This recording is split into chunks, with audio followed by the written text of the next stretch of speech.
Waalaikumsalam warahmatullahi wabarakatuh. Alhamdulillah Rabbil alamin. Wa bihi nasta'in ala umuri dunya wa ala alihi wa sahbihi ajma'in.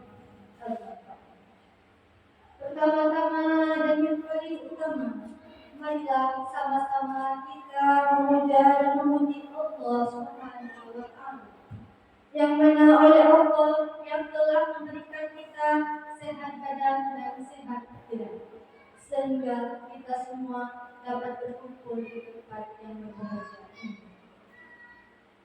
Tidak lupa pula selawat dan memberikan salam kepada junjungan Allah Nabi besar Muhammad SAW, yang mana oleh beliau yang telah membawa kita dari alam kebodohan hingga alam yang penuh pengetahuan. Baiklah, penghormatan saya kepada Ibu Kepala Sekolah SD Negeri Bukit Siraja, yang saya hormati kepada pementeri kita Ibu Dian Resmi, dan yang saya hormati kepada seluruh Dewan Guru yang sudah berhadir di tempat yang berbahagia.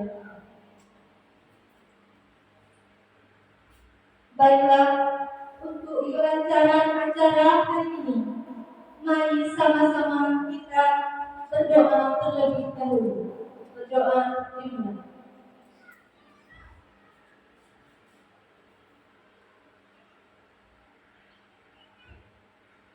Berdoa selesai. Acara selanjutnya menyanyikan lagu Indonesia Raya. Hadirin dipersilakan mohon berdiri.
Kata-kata sambutan yang akan disampaikan oleh Kepala Sekolah SD Negeri Bukit Siraja. Kepada kami persilakan.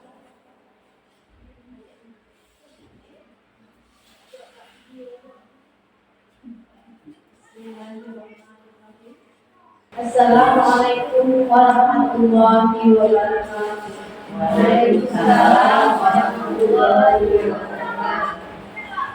Puji beserta syukur mari bersama-sama kita panjatkan kehadiran Allah Subhanahu wa Ta'ala, yang mana pada hari ini kita telah mendapatkan rahmat beserta hidayahnya.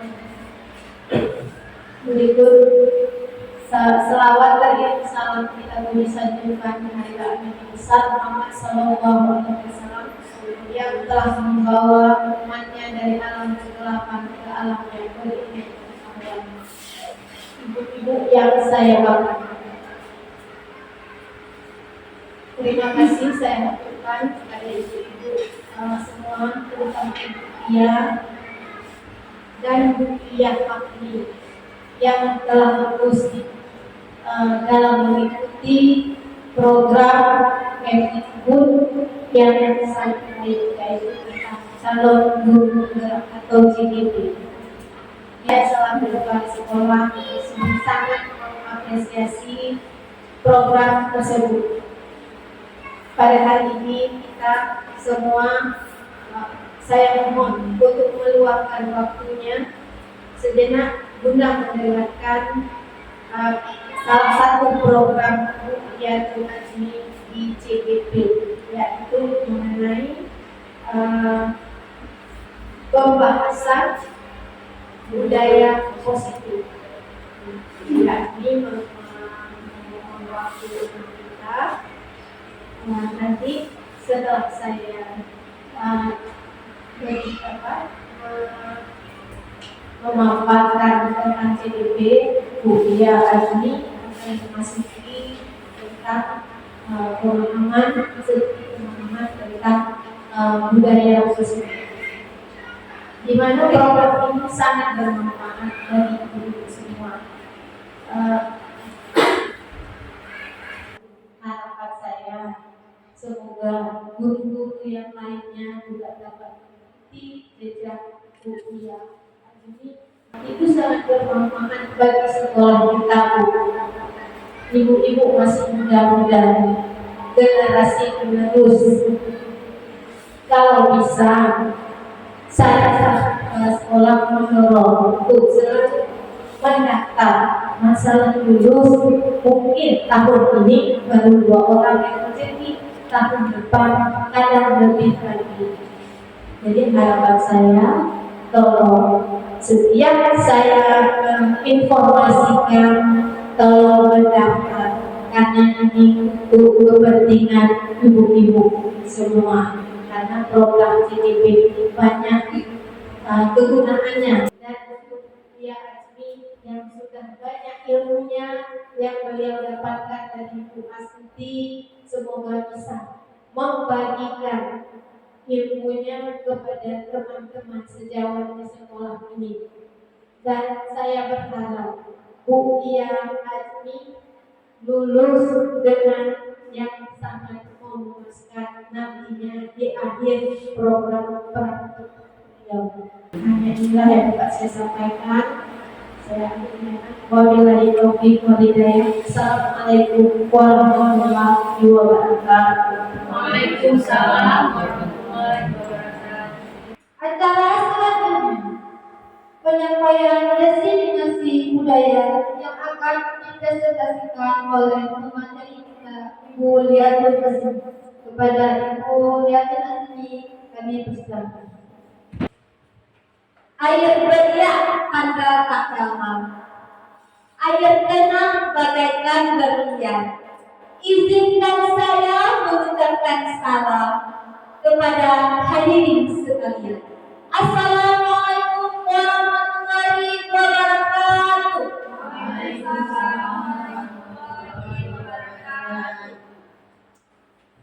Alhamdulillahirabbil alamin.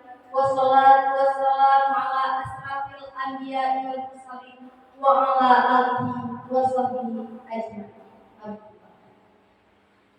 Yang saya hormati Kepala Sekolah SDN Bukit Seraja, Ibu Saryano SP, dan kepada seluruh peserta diseminasi budaya positif di SDN Bukit Seraja, saya ucapkan beribu terima kasih yang telah menyempatkan waktu untuk hadir dalam acara ini. Acara diseminasi budaya positif ini adalah salah satu tugas saya dalam pendidikan calon guru penggerak angkatan 9. Saya bertugas dan berkewajiban untuk menyampaikan ilmu yang telah saya dapatkan di pendidikan calon guru penggerak ini kepada seluruh guru dan warga sekolah yang ada di SDN Bukit Seraja. Baik ibu-ibu semuanya, apakah masih semangat? Mana suaranya?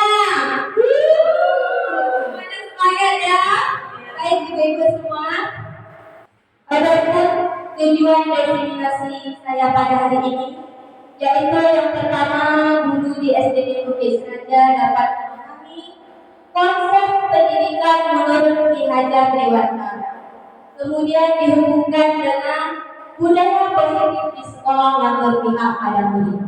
Yang kedua, nanti ibu-ibu semua dapat mengetahui mengenai konsep budaya positif yang di dalamnya terdapat beberapa konsep, yaitu tentang perubahan paradigma stimulus respon dan teori kontrol. 3. Teori motivasi perilaku manusia. Ada motivasi internal dan motivasi eksternal. Keyakinan kelas, hukuman dan penghargaan, 5 kebutuhan dasar manusia, dan 5 posisi kontrol guru. Kemudian yang terakhir ada segitiga restitusi. Tujuan yang terakhir yaitu guru di SDN Bukit Seraja dapat menerapkan strategi disiplin positif yang memerdekakan murid untuk menciptakan ekosistem sekolah aman dan berpihak kepada murid.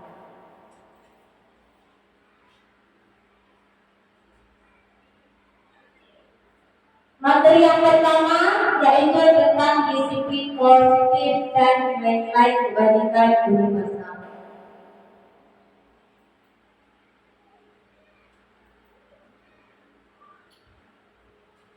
Disiplin positif maupun budaya positif ini ada kaitannya dengan tujuan pendidikan.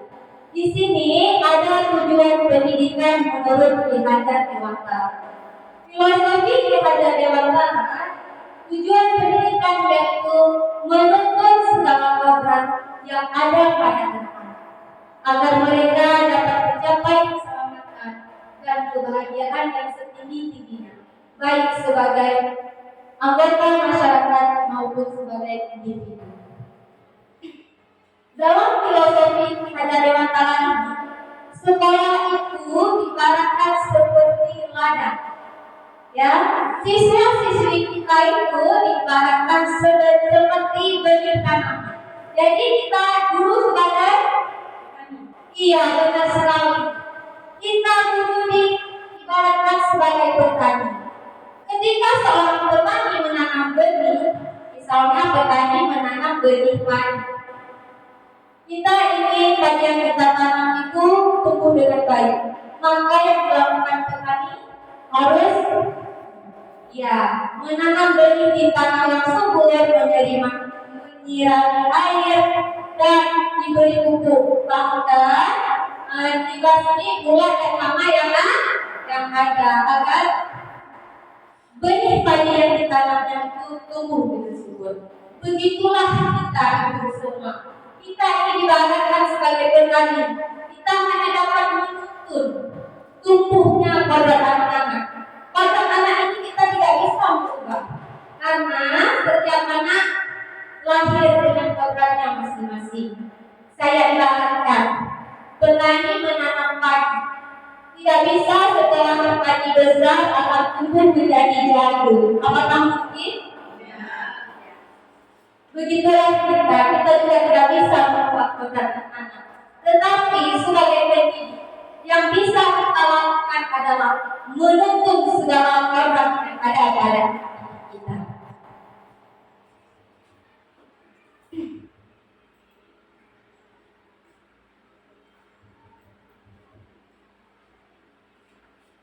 Mengenai perubahan paradigma, di sini saya ingin mengajak ibu-ibu semua secara berpasangan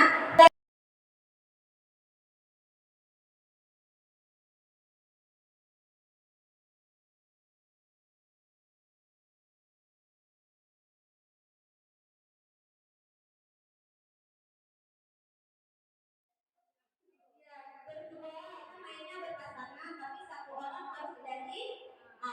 Siapa yang menjadi A?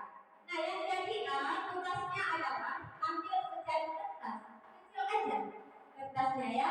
Nanti di kertas tersebut yang jadi A menuliskan hal yang paling berharga atau sesuatu yang paling berharga, boleh benda atau apa itu yang menurut bapaknya, menurut ibu-ibu sangat berharga ibu. tulis di secari kertas, kemudian digenggam secari kertas itu dengan salah satu tangan ibu. Silakan yang A, ditulis sesuatu yang sangat berharga, apapun. Boleh benda, oleh orang terdekat kita, apapun yang berharga menurut ibu-ibu ya. Kalau sudah ditulis akan digenggam. Oke, sudah digenggam? Coba digenggam. Nah, sekarang tugas C yaitu mencoba dengan sekuat tenaga buka genggaman yang ada di tangan A. Membukanya boleh dengan merayu, membujuk, menghukul, menghabis, bahkan kita bayar bila perlu agar tangannya dibuka. Nah, coba dipraktekkan yang B, yang dari B coba dipraktekkan. Bisa nggak yang B ini buka tangan yang A?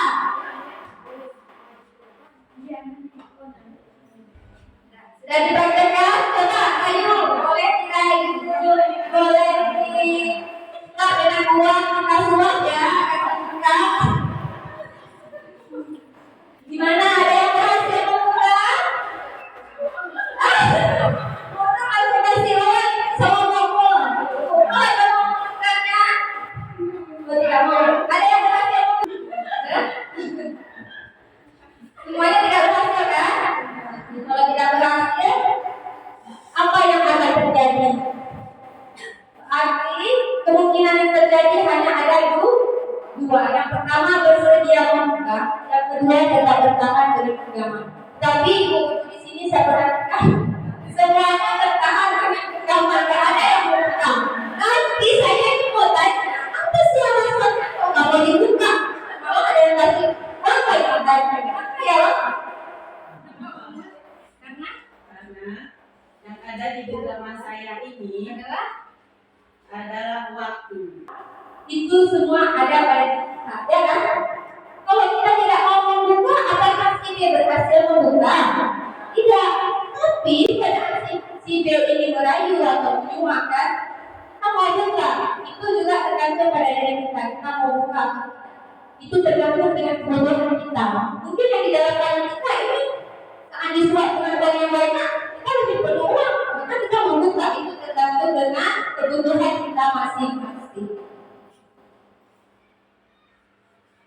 Lalu siapakah pemegang kontrol sesungguhnya? Tentu saja kita sendiri yang memegang kontrol atas kepala tangan kita. Apakah kita mau membuka atau menutup kepala tangan kita? Itu tergantung pada diri kita masing-masing. Sesuai dengan kebutuhan dasar kita pada saat itu. Ini dari Chester oleh Dr. William Glasser meluruskan miskonsepsi tentang Nah, di sini ada perubahan pada materi kontrol yang sering kita lakukan pada siswa-siswi kita di sekolah. Yang pertama yaitu ilusi mengontrol murid. Kita selama ini berpikir apapun yang dilakukan siswa itu dapat kita kontrol. Padahal pada dasarnya kita tidak dapat memaksa siswa kita melakukan sesuatu jika siswa tersebut tidak ingin melakukan. Yang kedua, ilusi bahwa kritik dan membuat orang merasa bersalah dapat menguatkan karakter. Pada saat siswa kita melakukan kesalahan, kita sering sekali mengatakan, sudah berapa kali ibu perhatikan, kamu selalu mengulang kesalahan kamu. Ibu sangat kecewa dengan kamu. Saat kita berbicara seperti itu, maka siswa-siswi kita akan menuju pada identitas gagal. Mereka akan berpikir tentang dirinya yang negatif. Ini juga kurang efektif kita terapkan. Yang ketiga, ilusi bahwa semua penguatan positif efektif dan bermanfaat. Penguatan efektif ini berupa bujukan kita. Kita kan sering membujuk siswa kita untuk melakukan sesuatu, ya kan? Nah, ini juga bentuk kontrol. Tetapi bentuk kontrol penguatan positif ini hanya terjadi pada waktu tertentu. Saat kita tidak lagi membujuk, mungkin siswa kita sudah tidak mau melakukan hal yang baik. Yang keempat, ilusi bahwa orang dewasa memiliki hak untuk memaksa. Kita sebagai seorang guru dan sebagai seorang dewasa, kita sering memaksakan siswa kita untuk melakukan sesuatu. Saat dia tidak mau, bahkan kita pernah menghukum dia kan ibu-ibu? Ya, kita pernah menghukum. Ternyata perilaku memaksa itu juga tidak efektif untuk kita gunakan. Karena saat kita memaksa, siswa merasa tidak senang, tidak nyaman, bahkan bisa terjadi hubungan permusuhan antara guru dan murid. Mungkin murid akan membenci kita karena kita sering memaksa hal-hal yang tidak mau mereka lakukan. Perubahan paradigma stimulus respon menjadi teori kontrol. Nah sekarang mari kita ibu-ibu semua kita gunakan teori kontrol dalam kehidupan kita menjadi seorang pendidik. Yang dulunya stimulus respon kita mencoba mengubah agar orang lain berpandangan sama. Ternyata itu sangat sulit ibu-ibu. Sulit kita mengubah orang lain agar berpendapat sama dengan kita. Tetapi apa yang bisa kita lakukan? Kita berusaha pada teori kontrol, kita berusaha memahami pandangan orang lain tentang dunia. Semenjak itu nakal, pasti seperti itu kan ibu-ibu selama ini. Ternyata tidak seperti itu. Dalam teori kontrol, semua perilaku memiliki tujuan. Ternyata saat siswa kita itu melakukan kesalahan, mungkin ada yang tidak terpenuhi dari kebutuhan dasarnya. Jadi kita sebagai guru harus tahu alasan kenapa siswa kita itu berbuat salah, apa tujuannya, sehingga kita dapat mencari solusi. Bahkan anak tersebut juga dapat mencari solusi dari permasalahan. Hanya Anda yang dapat mengontrol diri Anda. Nah, ternyata orang lain itu tidak bisa mengontrol kita, hanya diri kita yang dapat mengontrol kita sendiri. Begitu juga sebaliknya, kita tidak bisa mengontrol orang lain dan orang lain tidak bisa mengontrol kita. Pada stimulus respon, pemaksaan ada pada kan gagal. Nah, kita sering membujuk siswa, tolong ya, itu yang rapi, tolong ya, jangan ribut, kita sering membujuk. Tapi setelah gagal, anak-anak tidak mau mendengar nih. Pasti kita sering menghukum, kemudian ya kan, kita minta anak-anak berdiri di depan. Seperti itu, ternyata itu kurang efektif. Yang benar, berkolaborasi dan konsensus menciptakan pilihan yang baru. Di sini kita berkolaborasi dengan siswa kita. Kita ajukan beberapa pilihan untuk mereka. Mereka maunya seperti apa? Yang terakhir, model berpikir menang kalah pada stimulus respon. Ternyata pada teori kontrol, model berpikir menang-menang. Pada saat siswa melakukan kesalahan, kita anggap dia yang salah, dia yang kalah. Yang benar kita anggap menang. Padahal di teori kontrol, model berpikir harus menang-menang. Setiap yang berbuat salah dan yang tidak berbuat salah, kita cari solusi. Win-win solution sekarang dikatakan ya. Jadi harus kita cari berbagai solusi yang ada. Begitulah dari kontrol. Jadi semoga kita dapat menerapkan stimulus respon yang dulu itu dapat kita tinggalkan pelan-pelan menuju ke teori kontrol pendidikan. Kemudian teori kontrol ini dapat kita simpulkan bahwa Anda tidak bisa mengontrol orang lain, hanya Anda yang bisa mengontrol diri sendiri. Yang kedua, semua perilaku memiliki tujuan. Yang ketiga, yaitu model berpikir menang-menang, berkolaborasi dan menciptakan pilihan-pilihan yang baru. Terakhir, realita atau kebutuhan kita berbeda. Kita berusaha memahami pandangan orang lain tentang dunia, karena setiap orang memiliki gambaran yang berbeda. Nah, ibu-ibu, kita akan sering mendengar kata disiplin. Saat mendengar kata disiplin, biasanya kita sering mengaitkan dengan hukuman. Saat siswa kita tidak disiplin, maka yang didapat apa? Hukuman. Yang kedua, disiplin itu untuk mendapat kepatuhan dari orang lain. Saat kita membuat peraturan, kita mau diri kita mengikuti, padahal itu salah. Bukan seperti itu arti disiplin diri. Nah, arti disiplin diri ini di sini yaitu disiplin diri dapat membuat seseorang menggali potensinya menuju kepada sebuah tujuan mulia, sesuatu yang dihargai dan bermakna. Disiplin diri juga mempelajari bagaimana cara kita mengontrol diri dan bagaimana cara kita menguasai diri untuk memilih tindakan-tindakan yang mengacu pada nilai-nilai yang kita hargai agar tercapai tujuan yang mulia. Disiplin diri di sini berarti mereka bisa bertanggung jawab terhadap apa yang dilakukan karena mereka mendasarkan tindakan mereka pada nilai-nilai kebajikan bersama. Yang benar, disiplin diri itu saat kita bisa mengontrol diri kita sendiri. Bukan disiplin kita anggap itu hukuman, tetapi disiplin di sini yaitu dapat mendisiplinkan diri. Ketika kita menyadarkan akan sesuatu yang kita lakukan itu berdasarkan dari diri kita sendiri, bukan karena kepatuhan kita terhadap orang lain maupun dari hukum. Dalam disiplin diri kita harus meyakini beberapa nilai kebajikan. Nilai kebajikan ini yaitu sifatnya positif yang memiliki tujuan yang mulia. Jadi kalau ibu mendengar nilai-nilai kebajikan itu juga masuk ke dalam nilai-nilai kebajikan. Nah sekarang ini adanya profil pelajar Pancasila. Jadi dari keenam dimensi profil pelajar Pancasila di sini, ini juga termasuk ke dalam nilai-nilai kebajikan. Yang kedua masuk materi tentang teori motivasi, hukuman dan penghargaan, kemudian restitusi.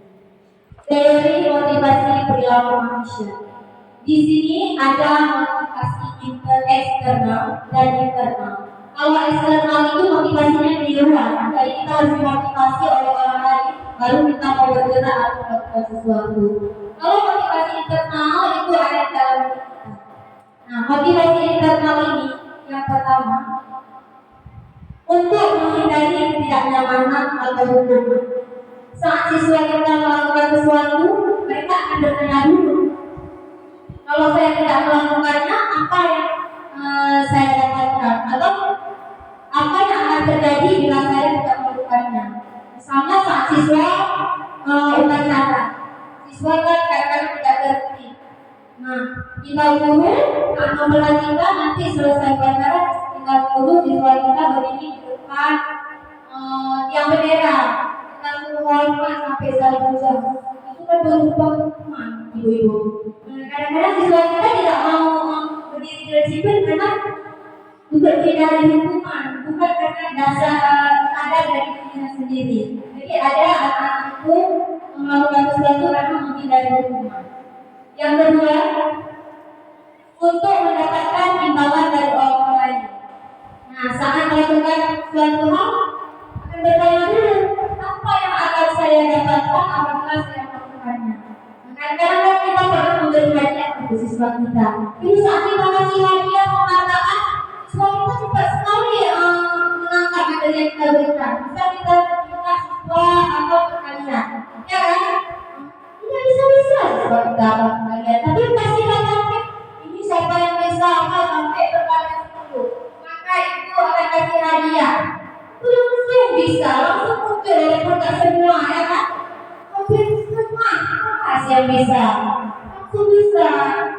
Tapi pas ada pelajaran yang tidak kita kasih hadiah, semua nggak bisa lagi. Itu berarti mereka melakukan sesuatu karena termotivasi dari luar, yaitu untuk mendapat imbalan atau hadiah. Nah, yang ketiga motivasi internal ini yang paling bagus. Karena motivasi internal ini tujuannya untuk menghargai diri sendiri. Ya, motivasi internal ini ada di dalam diri siswa. Saat dia melakukan sesuatu, dia tidak menghindari apapun dan tidak mengharap apapun. Tetapi memang dia ingin melakukannya karena menghargai dirinya sendiri. Maka saat dia menghargai dirinya sendiri, pada saat melakukan sesuatu itu, saya akan jadi orang seperti apa yang saya melakukannya. Apa yang akan ada dalam diri saya saat saya itu. Inilah motivasi yang terbebas dari ketiga motivasi perilaku manusia. Coba ibu-ibu pahami ya, saya akan katakan nanti akan saya tanyakan di kasus ini. Kasus tentang Ibu Anas ya. Ibu Anas dulu kelas 2 SD mendapatkan masalah, murid-muridnya tidak bisa tertib berdiri antri di depan pintu kelas dan selalu berebutan masuk ke dalam kelas setelah jam istirahat besar. Ini tentunya sangat mengganggu proses pelajaran, di mana kelas tidak dapat mulai dengan waktu karena Ibu Anas sibuk menenangkan murid-muridnya untuk waktu yang cukup lama. Akhirnya, Bu Anas setiap harinya akan masuk ke kelas selesai jam. Bu Anas akan mengiring-iringkan murid-muridnya dengan stiker bintang. Siapa yang dapat berdiri lurus dan berbaris rapi, antri di depan itu, dapat bintang dari Bu Anas. Sebagai besar murid menyambut tekanan tersebut dan langsung berdiri rapi di depan itu agar mendapat stiker bintang. Hal ini terus dilakukan Bu Anas selama beberapa minggu. Karena cukup berhasil membuat murid-muridnya berdiri rapi dan antri di depan pintu. Sampai pada suatu saat Bu Anas sakit dan terpaksa digantikan oleh Pak Heru. Pak Heru tidak mengetahui tentang stiker bintang dan benar saja pada saat masuk ke kelas usai jam pelajaran, murid-murid kelas 2 kembali berebutan masuk kelas. Apa yang terjadi? Mengapa bisa seperti itu? Kira-kira apa motivasi siswa melakukan kegiatan pada kasus tersebut? Apa motivasinya? Biar dapat bintang. Iya, biar dapat bintang. Berarti motivasi eksternal. Mengharap apa dia? Iya. Motivasi siswa melakukan kegiatan tersebut karena untuk mendapat dapat stiker bintang. Karena Pak Heru tidak tahu, dan dikasihnya stiker bintang, apalagi dari dibagi. Nah, jadi kalau untuk motivasi penghargaan dan bawah itu hanya waktu tertentu saja bisa digunakan. Tidak bisa kita pakai untuk jangka panjang. Sesuai dengan kurikulum kita terapkan sekarang, kurikulum merdeka. Saat pertama kita mendengar kurikulum merdeka, wah bakalan merdeka ini semuanya, guru-guru merdeka, siswa-siswa merdeka. Apa sebenarnya arti merdeka itu, ya kan? Menurut Ki Hajar Dewantara, merdeka itu artinya tidak hanya terbebas dari perintah, akan tetapi juga dapat buat memerintah dirinya sendiri. Ini berkaitan dengan motivasi perilaku manusia tadi. Nah, saat kita melakukan sesuatu, jangan tunggu diperintahkan, tetapi kita melakukannya karena ada kesadaran untuk memerintah diri kita sendiri melakukannya. Ada pernyataan yang mengatakan dihukum oleh penghargaan. Kita selama ini berpendapat penghargaan itu sangat bagus, sangat memotivasi. Karena ternyata ada pernyataan dihukum oleh penghargaan. Bagaimana bisa penghargaan dapat menghukum? Menurut Alfred bahwa penghargaan itu berlaku sama dengan hukum. Karena kita membujuk seseorang untuk melakukan sesuatu tertentu. Beberapa dampak dari pemberian penghargaan, makanya disebut penghargaan sebagai hukuman. Yang pertama, efektif untuk jangka waktu pendek, hanya untuk waktu tertentu saja. Yang kedua, merusak hubungan. Kenapa bisa merusak hubungan? Dalam satu kelas yang kita kasih penghargaan, hanya beberapa siswa yang berhasil melakukan apa yang kita minta. Saat siswa lain tidak mendapatkan penghargaan tersebut, maka dia akan merasa iri pada teman lain. Yang ketiga, dapat mengurangi ketepatan, lebih banyak membuat kesalahan.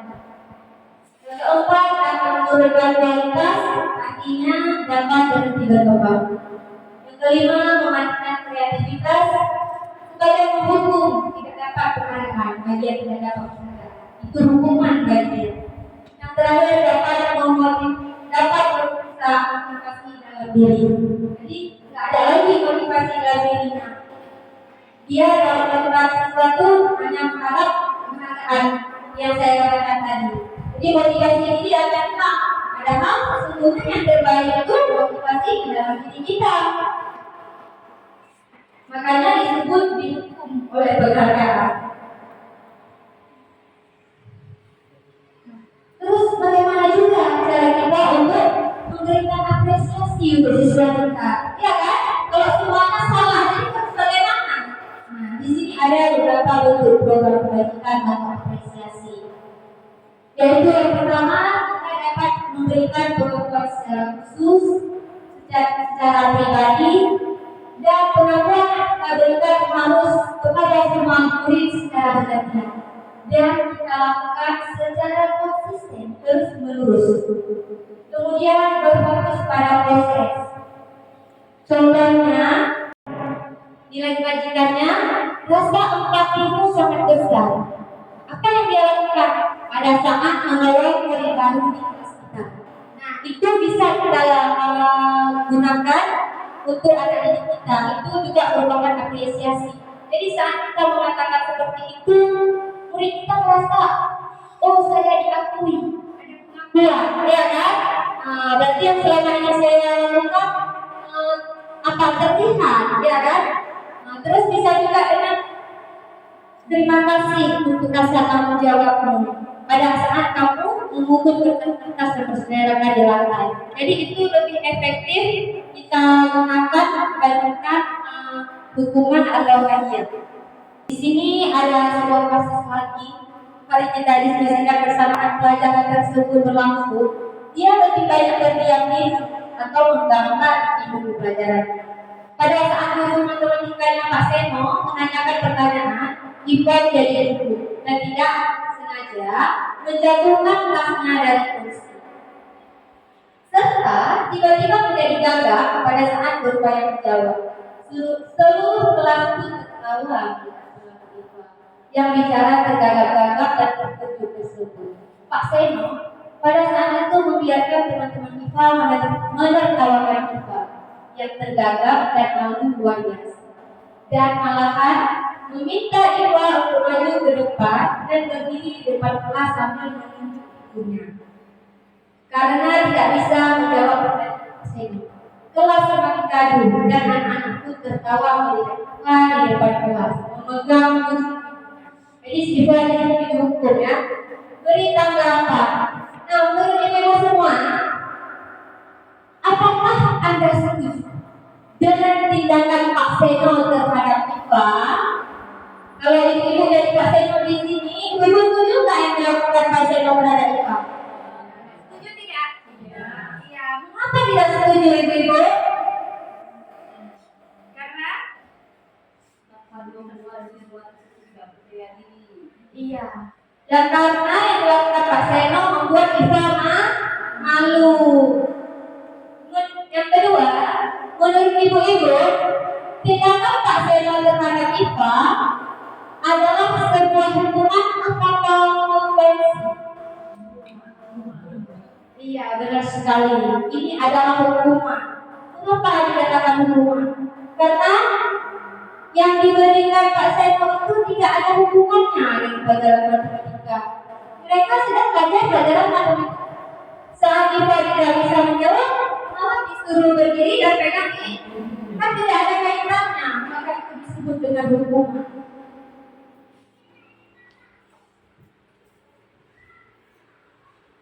Nah, di sini ada tabel tentang hukuman dan konsekuensi. Karena kita sulit membedakan antara hukuman dan konsekuensi karena sama-sama membuat siswa tidak nyaman. Di sini hukuman bersifatnya tidak terencana atau tiba-tiba. Saat siswa kita melakukan kesalahan, kita tidak berencana langsung apa yang kita pikirkan langsung itu mengenai hukumannya. Dan hukumannya itu tidak ada kaitannya dengan kesalahan yang mereka buat. Hukuman juga di sini tidak ada kesepakatan siswa. Jadi kita sendiri yang membuat apa yang kita mau ulang hukuman. Hukuman itu dapat berupa fisik maupun kata-kata yang akan membuat anak-anak tidak nyaman dalam jangka waktu yang panjang. Sedangkan konsekuensi sama sama juga tidak membuat siswa tidak nyaman, tapi dalam jangka waktu pendek. Kalau konsekuensi ini sudah terencana. Jadi anak-anak itu sudah kita beritahukan bahwa peraturannya ini. Jika tidak melakukan peraturan ini, maka konsekuensinya ini. Misalnya kita sudah buat peraturan sama anak masuk jam 8. Nah, kalau misalnya telat dari jam 8, apa konsekuensinya? Maka akan telat jam istirahatnya karena menurut kesalahan yang tadi yang benar. Konsekuensi anak-anak sudah tahu kalau dia salah ini berarti apa konsekuensinya, sudah terencana ya? Kemudian konsekuensi dapat diukur, misalnya siswa sudah 3 kali tugasnya tidak diselesaikan pada batas waktu yang diberikan, maka siswa harus tetap tinggal di dalam kelas untuk mengerjakan tugas yang ada ketinggalan. Kalau konsekuensi itu ingat saja itu pas sudah terencana dan sudah kita sepakati dengan siswa tahu apa konsekuensinya jika melakukan hal tersebut. Terus ada kaitannya dengan kesalahan yang mereka lakukan. Nah, di sini ada tabel perbedaan antara hukuman dan konsekuensi. Nah, coba ibu amati semua. Tindakan yang pertama, mencatat 100 kali di dalam buku kalimat saya tidak akan terlambat lagi. Karena terlambat, saya tidak akan terlambat lagi. Karena dia terlambat di sekolah. Menurut ibu-ibu, itu yang membuat apa konsekuensi? Konsekuensi. Nanti kita lihat ya di slide setelah kita jawab itu hukuman apa konsekuensi. Terus yang kedua, lari matanya ini lapangan basket 2 kali karena terlambat lagi. Hukuman apa konsekuensi? Apa? Hukuman. Yang ketiga, murid diminta untuk push up 15 kali karena tidak menggunakan masker di sekolah. Apa itu? Hukuman. Menggantikan kertas tugas teman yang telah dicoret-coret. Konsekuensi. Kemudian membersihkan tumpahan air di meja tulis karena tersenggol pada sang pelajar. Ya pasti. Terus murid disuruh untuk tidak menggunakan sepatu seharian di sekolah karena tidak menggunakan sepatu hitam. Itu apa kira-kira? Yang terakhir, lari mengelilingi lapangan bola basket karena terlambat 10 menit untuk pelajaran PJOK. Hukuman apa konsekuensi? Konsekuensi ada yang hitung ya. Ada jawabannya. Yang kurang tepat yang nomor 1 bukan ya. Ibu jawabnya apa tadi? Konsekuensi. Kenapa itu bisa jadi hukuman? Karena dia sudah terlambat. Kita suruh nyetak lagi 100 kali tulisan terlambat. Ya, malah tambah tertinggal pelajarannya. Ya kan ibu?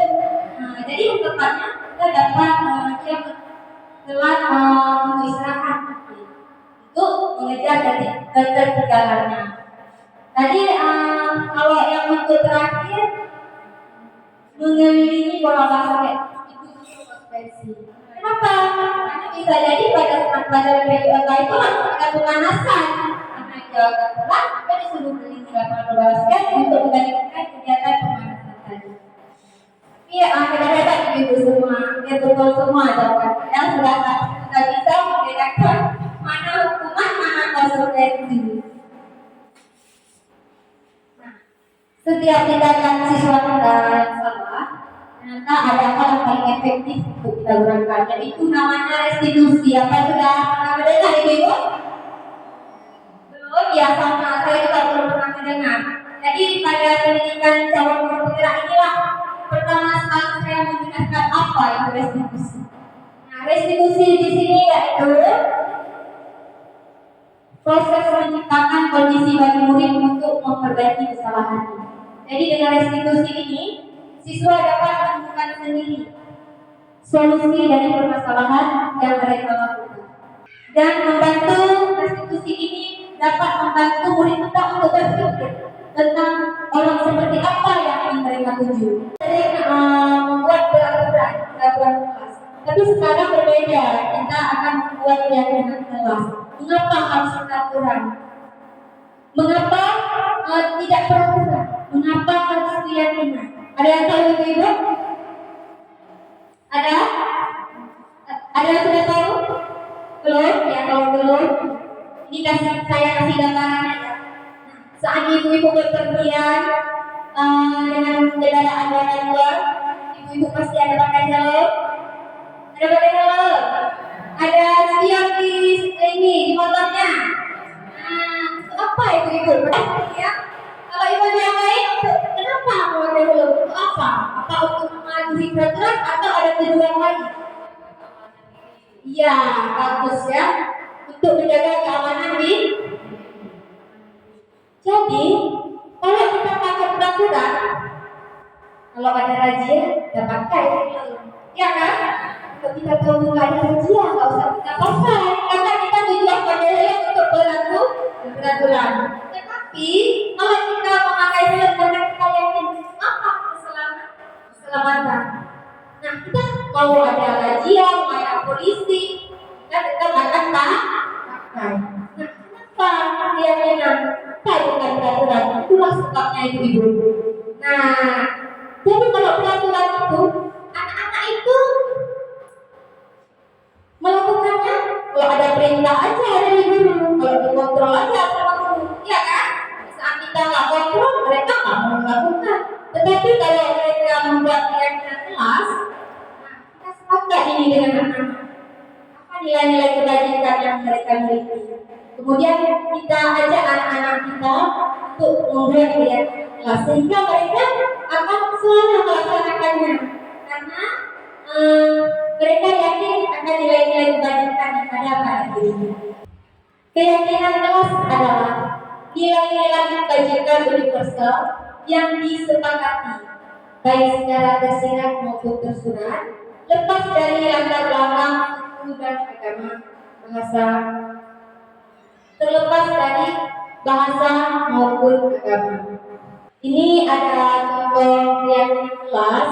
Jadi misalnya keyakinan kelas yang pertama, kami guru dan murid yang saling menyayangi. Jadi di dalam keyakinan kelas itu harus ada nilai-nilai kebajikannya.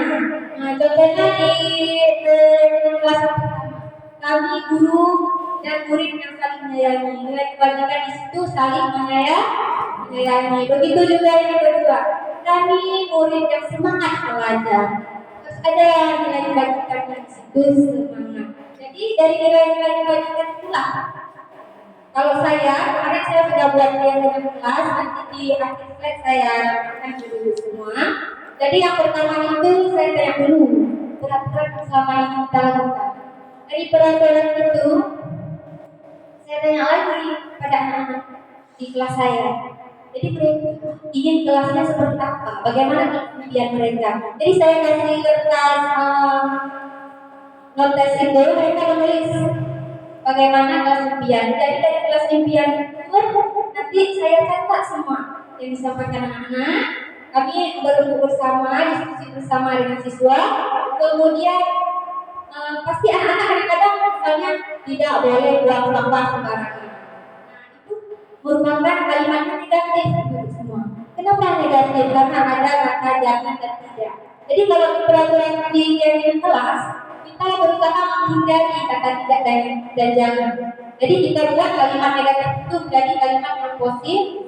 Kita misalnya tadi tidak membuang sampah sembarangan, bisa kita ganti dengan menjaga kebersihan. Boleh juga membuang sampah pada tempatnya, itu lebih positif kata-katanya. Jadi begitulah ibu cara kita membuat keyakinan kelas. Seperti yang saya katakan tadi, ini ada lingkaran budaya positif. Lingkaran yang terkecil dimulai dari peraturan kelas, ya kan? Pasti kita setiap kelas punya peraturan. Nah dari peraturan ini nanti kita diskusi, kita ajak anak-anak kita di dalam kelas untuk membuat keyakinan kelas. Nah, setelah terciptanya bentuk yang kelas kita tempel. Tapi saya sudah perhatikan di beberapa kelas tidak ada yang kayak kelas. Cuma mungkin belum berdiskusi dengan siswa tentang buatnya. Ya itu Bu? Iya. Jadi kedepannya bisa kita diskusikan dengan anak-anak dalam membuat keyakinan kelas. Nah, setelah keyakinan kelas ini tercipta, maka akan berkembang lingkungan yang positif berdasarkan nilai-nilai kebajikan ada. Dari lingkungan yang positif maka akan dibentuklah budaya positif baik di kelas maupun di sekolah. Selanjutnya kita masuk ke materi selanjutnya tentang kebutuhan dasar manusia. Ini kebutuhan ini bukan hanya untuk peserta didik kita, tetapi untuk seluruh manusia di muka bumi ini pasti memiliki kebutuhan yang sama. Kebutuhan di sini ada 5 macam. Yang pertama, kebutuhan bertahan hidup. Kalau kebutuhan bertahan hidup ini menyangkut dengan makanan, pakaian, dan tempat tinggal, ya kan? Itu dasar hal yang harus ada. Nah, selain bertahan hidup, kita juga membutuhkan kasih sayang dan rasa diterima. Nah, itu bukan hanya kita yang butuh, anak didik kita butuh, semua orang butuh, ya kan Ibu? Ya, kita senang kalau ada yang sayang, ya kan? Di sini kebutuhan kasih sayang kita ingin diperhatikan. Keberadaan kita itu ingin diterima oleh orang lain. Kedua, kesenangan. Setiap orang ingin merasa senang, ingin bermain, ingin tertawa. Semua orang membutuhkan itu. Yang ketiga, kebebasan. Kalau kebebasan itu kita sering bosan, ya kan? Misalnya siswa kita yang tadi, mereka akan bosan dengan kegiatan yang belajar. Mereka ingin pilihan yang berbeda. Misalnya kita memasak telur goreng, setiap hari telur goreng, kita nggak mau makan, jadi kita tahu dulu penyebabnya apa. Mungkin dia bosan telur goreng. Berarti kalau kebebasan ini anak-anak itu ingin pilihan-pilihan yang lain. Jadi itu disebut dengan kebebasan. Yang terakhir ada penguasaan. Kalau penguasaan di sini, kalau kita kejabatan kita pikirkan, tapi untuk anak-anak kita itu, mereka itu misalnya di dalam kelas ada ketua kelas. Tapi pada saat kita jaga ketua kelas, ada anak lain bismillah, karena dia juga pengen tampil, karena dia merasa dirinya itu bisa, saya juga bisa. Jadi dia ingin ada kebutuhan penguasa. Ibu-ibu, di sini ada beberapa perilaku siswa-siswi kita. Misalnya, yang pertama, ibu guru bilang, aku tidak boleh bersenandung sewaktu mengerjakan tugas. Katanya, kelas itu harus tenang, tidak ada suara. Kan gak seru jadinya. Jadi itu kira-kira kebutuhan apa yang diperlukan siswa kita? Iya, tantangan, dia pengen seru, heboh, ya kan? Terus yang kedua, ibu guru tidak menyapaku hari ini. Padahal aku pakai pita baru. Apa yang dibutuhkan siswa kita? Iya, kasih sayang, pengen diperhatikan. Kalau dia ada sesuatu yang baru, ingin kita tanyakan atau ingin kita puji. Terus, aku bosan, masa belajarnya cuma gitu-gitu aja, dengerin ibu. Nah, jadi siswa kita bosan di dalam kelas itu. Kalau kita cuma ceramah, jadi itu kebutuhan apa yang ingin dipenuhi siswa kita? Kebebasan. Selanjutnya, aku sebel gambarku tidak rapi. Malah ibu guru menunjukkan ke teman-temanku di depan. Itu kebutuhan, ya, penguasaan. Padahal kalau gambarnya rapi, dia bangga ditunjuki nama gurunya. Tapi kebetulan pas gambarnya tidak rapi, malah ditunjuki. Di sini dia menunjukkan bahwa akan kebutuhan penguasaan. Posisi gambar guru ada 5 ibu. Yang pertama sebagai penghukum, yang kedua membuat orang merasa bersalah, yang ketiga sebagai teman, yang keempat posisi kontrol pemantau, Dan yang kelima sebagai posisi manajer. Nanti di sini saat saya memaparkan materi 5 posisi kontrol ini, ibu-ibu bisa merenung selama ini saya berada di posisi kontrol yang mana? Apakah saya selama ini menjadi penghukum terus? Atau saya sudah di pemantau? Apakah saya sudah di manajer? Ya? Nah, 5 posisi kontrol. Yang pertama sebagai penghukum. Penghukum ini, guru akan berbuat apa yang dilakukan seorang guru saat dia menjadi posisi penghukum. Menghardik, menunjuk-nunjuk, menyakiti, dan menyindir. Itu yang kita lakukan kalau kita sebagai penghukum untuk siswa kita. Terus kita sering berkata, kalau kamu tidak melakukannya, awas ya, ibu bersihkan WC, ibu suruh bersihkan WC. Nah, kita sering ancam ya, mengancam siswa kita itu, kita berarti masih di posisi penghukum selama ini. Terus hasilnya apa kalau kita sering seperti itu? Hasilnya anak-anak kita akan memberontak, menyalahkan orang lain, bahkan mereka akan berbohong. Karena kalau jujur, kalau saya salah saya jujur, malah dihukum. Ya udah dia berbohong. Itu yang akan terjadi pada anak kita. Kemudian siswa akan menempatkan kita di luar dunia berkualitas. Maksudnya di sini kita tuh menjadi bagian yang tidak penting bagi siswa kita, karena mungkin mereka marah atau benci. Murid akan berkata, biarkan saja, nanti juga marah-marah lagi. Itu yang dipikirkan murid untuk kita. Dampak bagi murid apa? Dia tetap akan mengulangi kesalahan, ya kan? Terus yang kedua ada posisi kontrol membuat orang merasa bersalah. Kalau membuat orang merasa bersalah ini, guru akan berceramah dan mengatakan seperti yang saya katakan tadi. Ibu kecewa dengan bangsa siswa. Posisi kontrol yang kedua membuat orang merasa bersalah. Nah, apa yang dilakukan guru membuat siswanya merasa bersalah? Kita sering mengatakan pada pada siswa kita, ibu-ibu, kita sering mengatakan seperti ini. Kamu selalu bicara dengan suara yang keras. Saya dimarahi loh sama ibu kepala sekolah. Apa kamu tidak sayang sama ibu? Di situ aku berpikir, ini saya sudah membuat kesalahan sampai guru saya dimarahin loh. Jadi dia akan merasa bersalah. Itu contoh yang dilakukan guru. Hasilnya apa? Bisa menyembunyikan bahwa yang dia lakukan itu malah mereka tak mau mengakui kadang-kadang, ya kan? Dan murid meletakkan guru di dalam dunia berkualitas. Tapi di sini dia ada merasa dirinya penting. Murid akan mengatakan, maafkan saya. Dia akan minta maaf karena dia kasihan dia di dunia, kan? Kemudian siswa akan merasa rendah diri. Yang ketiga ada posisi kontrol sebagai teman. Jadi di sini posisi kita itu sama murid seperti teman. Yang kita lakukan adalah membuat alasan-alasan untuk murid. Misalnya siswa kita terlambat, kita mau dong. Biasanya kamu lagi kerja, kok hari ini bisa terlambat, malah kita puji-puji dia. Jadi kita posisi kita ini sama dengan teman. Yang biasa kita lakukan, ayolah lakukan demi ibu, bantu ibu ya. Nah, kalau posisi kita sebagai teman, itu yang sering kita katakan dengan siswa kita. Hasilnya ini ketergantungan.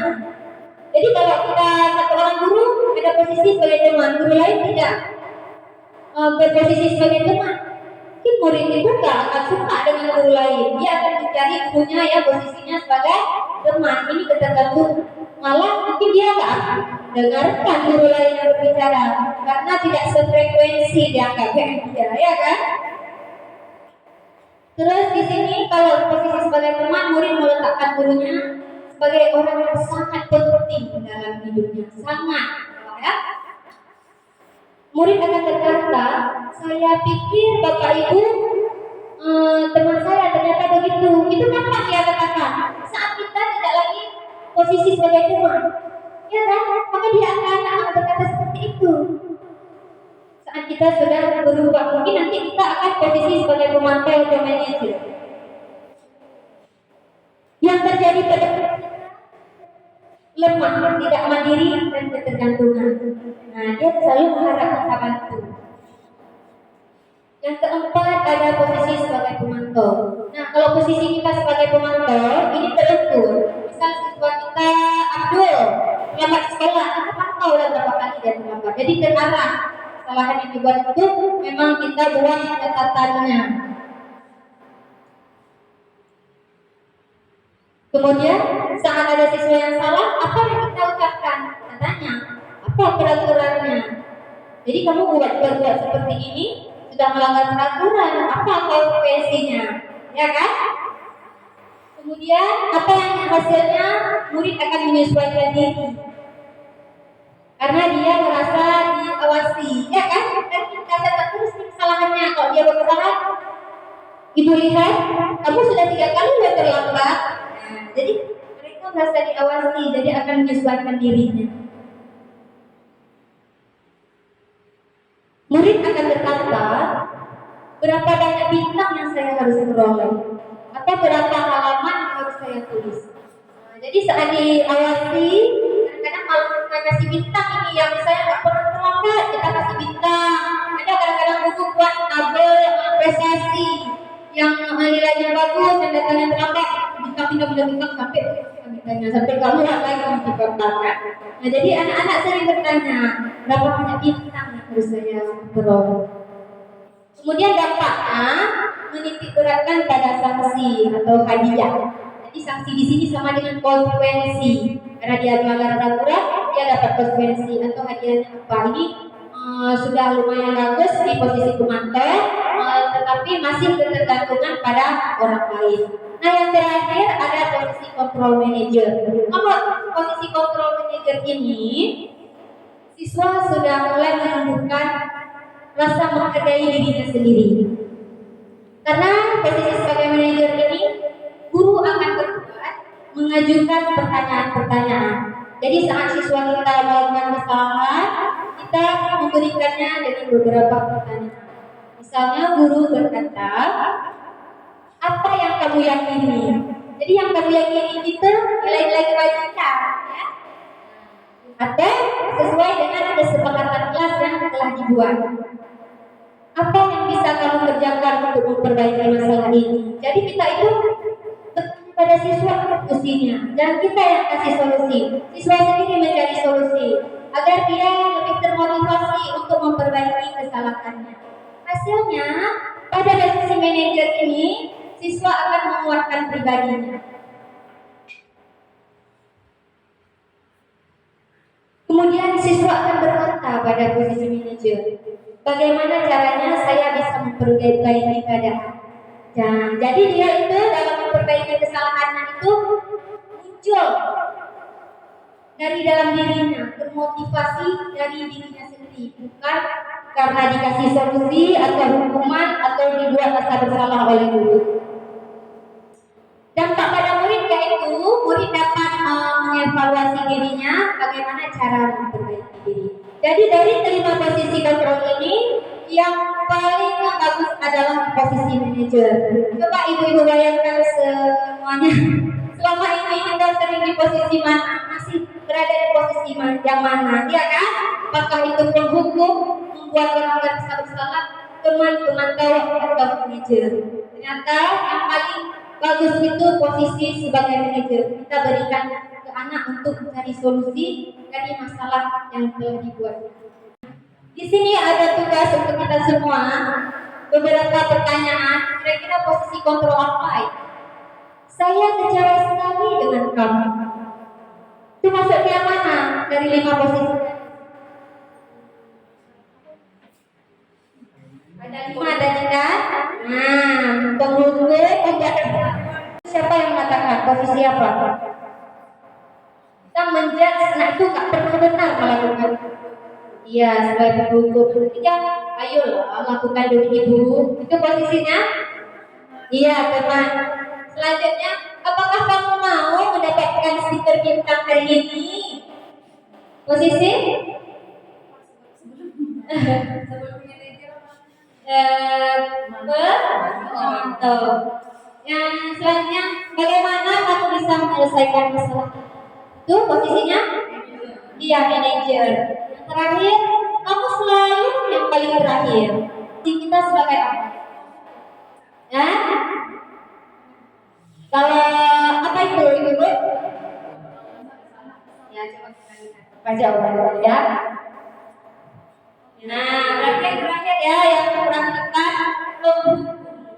karena di situ kalau pemantau kita kan sudah berapa kali kamu seperti ini ya kan udah kita catat dulu kesalahannya tidak aku selalu yang terakhir kita kasih tahu udah berapa kali. Yang terakhir materi kita yaitu tentang segitiga restitusi. Nah, segitiga restitusi ini dipakai oleh posisi kontrol manager tadi. Jadi kan tadi saya jelaskan ada posisi kontrol manager yang terbaik kan dalam mengontrol siswa-siswi kita. Jadi bagaimana langkah-langkahnya? Jadi kita bisa menggunakan segitiga restitusi. Dalam segitiga restitusi ada 3 langkah yang kita lakukan. Yang pertama, menstabilkan identitas. Saat anak kita melakukan kesalahan, jangan langsung kita bentak-bentak. Dia takut loh, baru kita panggil aja. Ajis, sini. Ajis ke sini. Langsung kita bentak-bentak. Dia udah tahu dia buat kesalahan, pasti kamu dengan tambah gugup ya. Tetapi apa yang harus kita lakukan? Kita stabilkan dulu identitas. Apa yang akan kita katakan dengan menstabilkan identitas? Setiap orang pasti pernah melakukan kesalahan. Jadi jangan kita judge terus dia salah ya kan? Kita maklumi dulu keadaannya. Terus yang kedua adalah validasi kebutuhan. Validasi kebutuhan kita tanya, apa alasan kamu melakukan kesalahan ini? Setelah dia jawab apa alasannya kita tanya. Yang ketiga langkah menanyakan keyakinan. Jadi yang kamu lakukan itu sesuai tidak dengan keyakinan kelas kita atau dengan nilai-nilai yang telah kita sepakati. Itulah 3 langkah restitusi. Dalam menstabilkan identitas, tujuannya yaitu untuk membuat anak yang merasa gagal karena berbuat salah menjadi positif terhadap dirinya. Nah, apa yang bisa kita tanya ke siswa? Contoh, kita bisa berkata berbuat salah itu hal yang manusiawi karena tidak ada manusia dan dia yang sempurna itu juga kata-kata menstabilkan identitas. Pernah kita melakukan seperti itu selama ini ibu-ibu? Belum ya? Ya makanya semoga dengan setelah belajar ini dapat kita terapkan pelan-pelan. Tidak mungkin langsung dari kita dari penghukum langsung jadi manajer. Ya kan? Pelan-pelan naik satu tangga. Nah selain itu apa yang bisa guru katakan lagi? Kita pasti bisa menyelesaikan masalah. Ibu tidak mencari siapa yang salah, tetapi ibu mau mencari, ibu dan kamu ingin mencari solusi. Jadi itu tahap menstabilkan identitas dalam restitusi. Yang kedua, tahap validasi tindakan. Tujuannya yaitu membantu murid mengenal kebutuhan dasar yang ingin dia capai. Nah, pada validasi tindakan ini kita bisa bertanya ke siswa, apa alasan kamu lakukan? Setelah dia jawab alasan, maka kita akan tahu kebutuhan apa yang dia ingin penuhi. Apakah kebutuhan dasar kesenangan atau kebebasan? Selanjutnya, langkah yang ketiga menanyakan keyakinan kelas. Makanya ibu-ibu semua perlu sekali kita membuat keyakinan ke kelas. Jadi setelah kita buat keyakinan, kita bisa terapkan segitiga restitusi ini. Dengan kita terapkan segitiga restitusi ini, maka nanti kita akan menjadi posisi kontrol manager untuk siswa kita. Tujuan menanyakan keyakinan yaitu melihat anak akan melihat kesalahannya dan dihubungkan dengan norma sosial dan nilai-nilai kebajikan yang mendasari manusia untuk berinteraksi dengan orang lain. Apa yang bisa kita katakan kepada siswa kita? Apa nilai yang kita percaya? Atau apa kesepakatan kelas yang kamu langgar, ya kan? Makanya penting untuk kita membuat keyakinan kelas. Setelah melakukan 3 tahap tadi di dalam restitusi, nah yang terakhir kita kasih waktu interview dengan siswa kita 30 detik. Misalnya kita bisa bertanya, apakah kamu ingin berbuat lebih baik? Kalau dia mau bertanya, kapan mulai berbuat seperti itu? Kapan mulainya? Jadi kita bisa interview dengan siswa-siswi kita. Nah, penerapan budaya positif yang telah saya lakukan di kelas kemarin, yaitu membuat kesepakatan kelas dengan siswa kita. Ini siswa sedang menuliskan kelas impian mereka. Setelah menuliskan, kemudian saya minta siswa itu untuk menempel di papan agar bisa dibaca oleh semuanya. Setelah itu saya catat.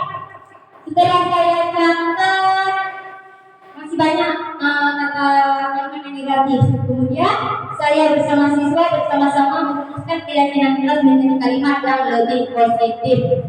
Setelah kami rumuskan, kemudian saya buat dalam kertas besar, kemudian saya tempelkan di kelas saya. Inilah hasilnya ibu kesepakatan kelas yang telah kami buat kemarin. Nanti kalau ibu-ibu mau membuat kesepakatan kelas, mungkin ada yang masih kurang dipahami, bisa saya bantu untuk memvalidasi ya, menemani. Kemudian saya juga sedang menerapkan penerapan segitiga restitusi kepada kedua siswa saya. Yang pertama kasusnya si Kevin ini sering terlambat ke sekolah, jadi saya panggil untuk melakukan restitusi. Yang kedua, Sarah siswa saya tidak mengerjakan PR, jadi saya panggil juga untuk melakukan 3 langkah restitusi tadi.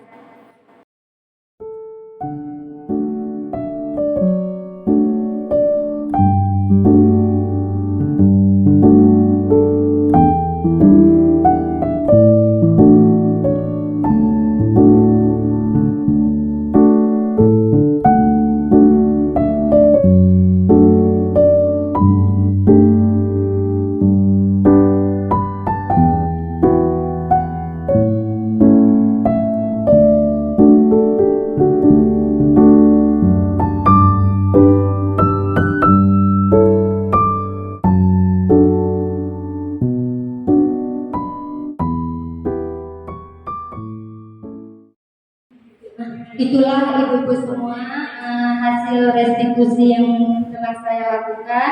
Semoga kedepannya kita semua dapat menerapkan segitiga restitusi itu dalam mendapatkan permasalahan siswa kita.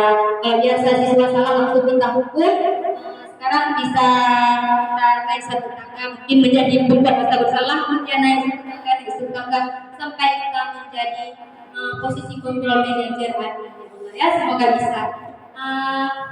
Dari kegiatan kita hari ini, maka kita dapat merefleksi pembelajaran kita hari ini, yaitu dalam membangun budaya positif sangat penting dan mendesak kita lakukan.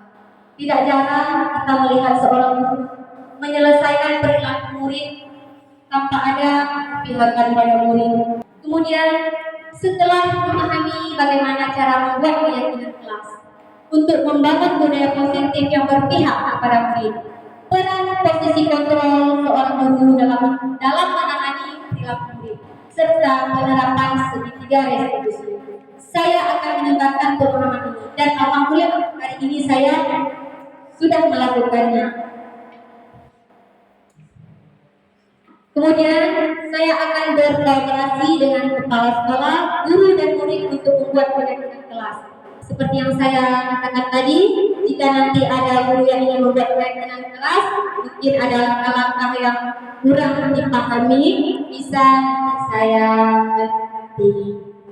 Kemudian saya akan aplikasikan ilmu yang saya dapatkan dalam proses interaksi dengan murid untuk memunculkan rasa aman dan nyaman bagi murid kita, karena ini sangat sesuai dengan tujuan pendidikan menurut filosofi Ki Hajar Dewantara dan sesuai dengan kurikulum yang kita terapkan. Kurikulum merdeka itulah arti merdeka yang sesungguhnya, berpihak kepada mulia. Cukup sekian materi budaya positif pada hari ini. Saya akhiri. Assalamualaikum warahmatullahi wabarakatuh. Yang sangat memuaskan dan bagus sekali. Baiklah, dari satu kekuatan dia kepada materi kita hari ini Ibu yang resmi. Terima kasih kepada materi kita pada hari ini Ibu yang resmi yang sudah sering kiranya berbagi ilmu kepada kita semua. Semoga apa yang disampaikan pada hari ini bisa memberikan manfaat kepada kita semua. Pergi ke kota menjual jasa, dan tunggu cuma sebentar. Acara kita sudah putuskan oleh sebagai berkah. Jika ada kata saya yang salah, saya mohon maaf sebesar-besarnya. Saya akhiri. Wabillahi taufiq wal hidayah. Assalamualaikum warahmatullahi wabarakatuh.